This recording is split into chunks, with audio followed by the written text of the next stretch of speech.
El Colegio de México presenta Historia de la Globalización con Carlos Marichal. El doctor Carlos Marichal es profesor emérito del Centro de Estudios Históricos y, en esta serie de podcast, nos hablará de un tema que es actual, empezando por sus orígenes. Se trata de la historia de la globalización desde tiempos antiguos. Hoy en día se ha vuelto muy popular el término de globalización. Como historiador, ¿nos podría decir cómo ve la historia de la globalización? ¿Es nuevo o viejo? Bueno, si nos preguntamos qué es la globalización, la respuesta más sencilla es que este concepto se refiere a las conexiones y los intercambios. Conexiones entre personas, intercambios de mercancías, pero también de ideas.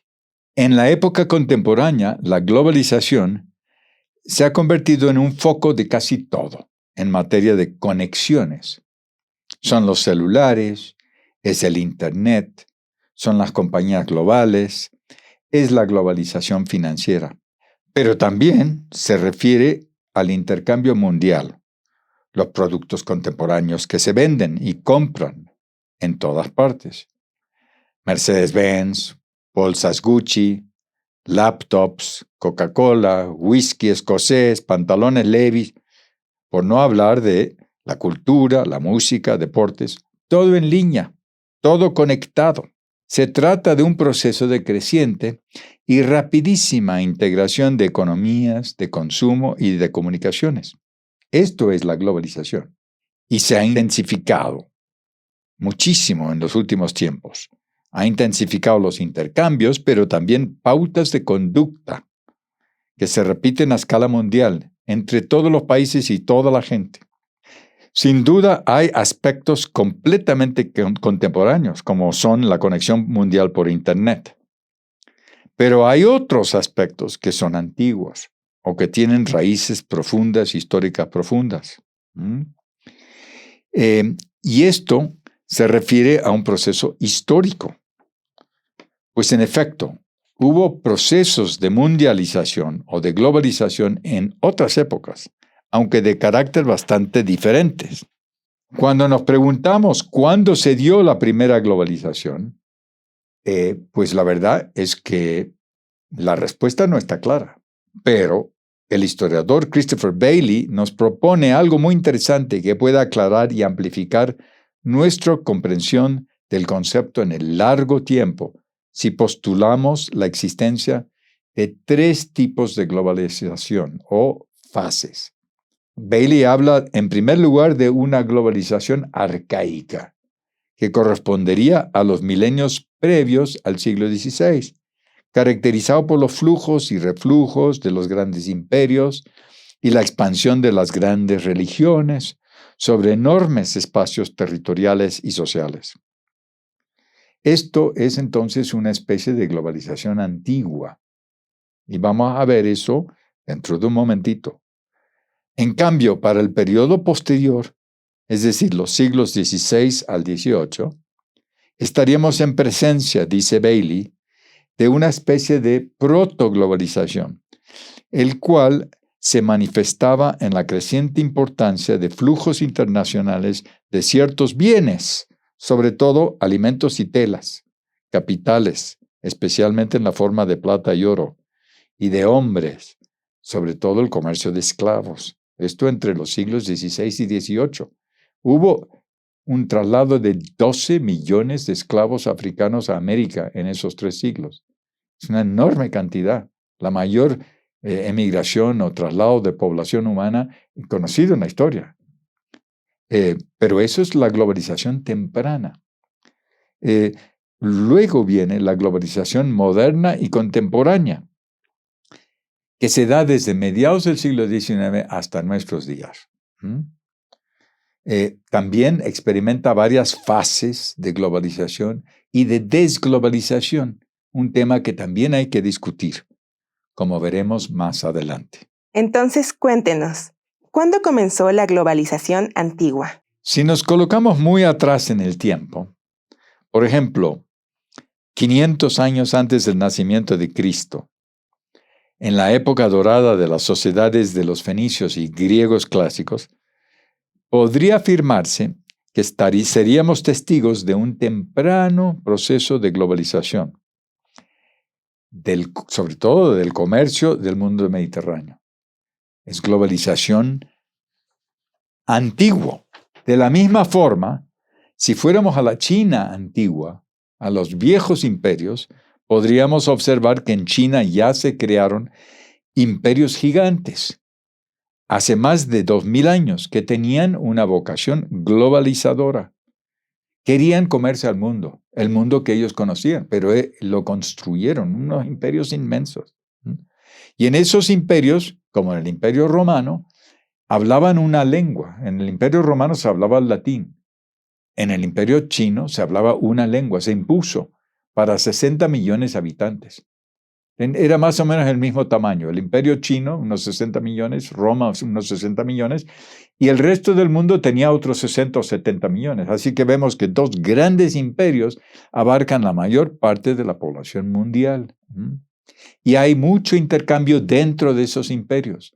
O sea, la globalización antigua o arcaica se inserta dentro de espacios que son muy amplios, aunque no sea en todo el mundo.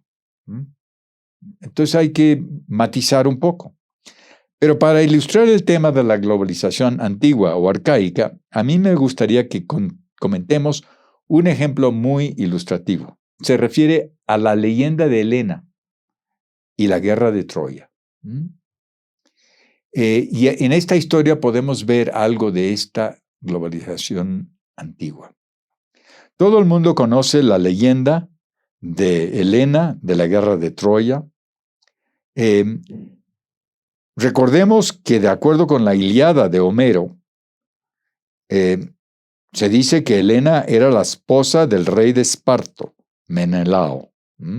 Era considerada la mujer más bella de Grecia, pero fue seducida y raptada por el joven y atrevido príncipe llamado París, quien se la llevó a Troya, lo cual provocó una guerra legendaria que duró más de 10 años, en la que participaron casi 10,000 griegos, que cruzaron el mar para rescatar a la bella Helena.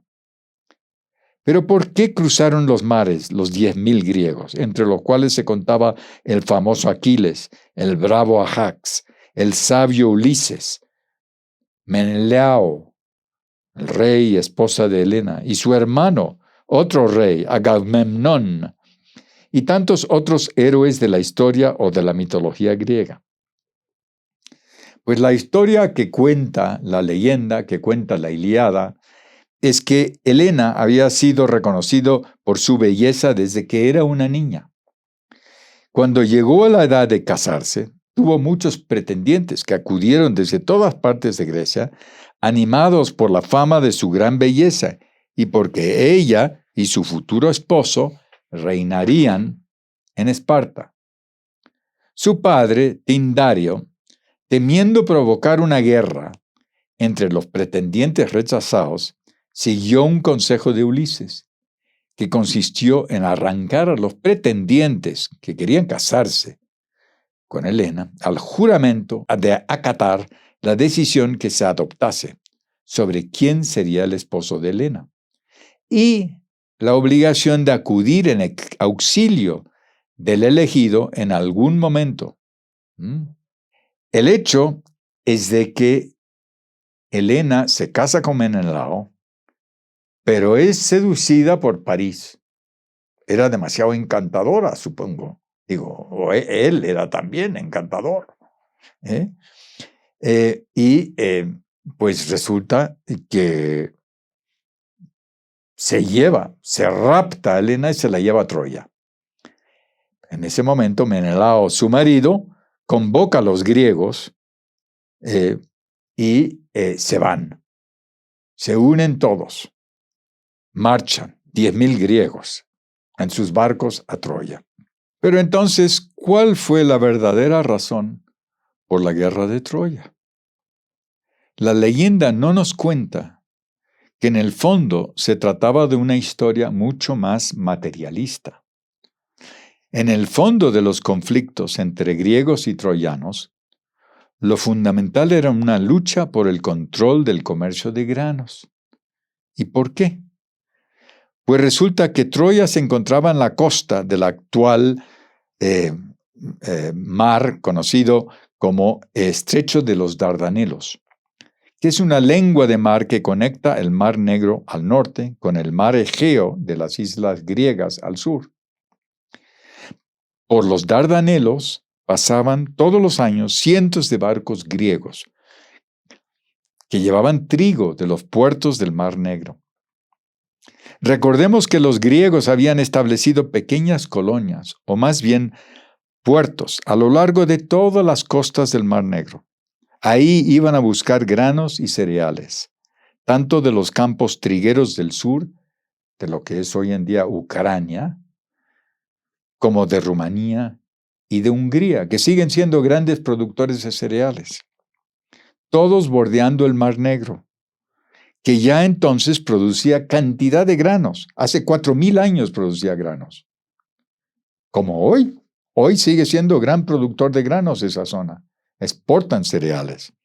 Pues los griegos fueron los que desarrollaron ese comercio para abastecerse, porque tenían una población muy densa y requerían cereales para alimentarse.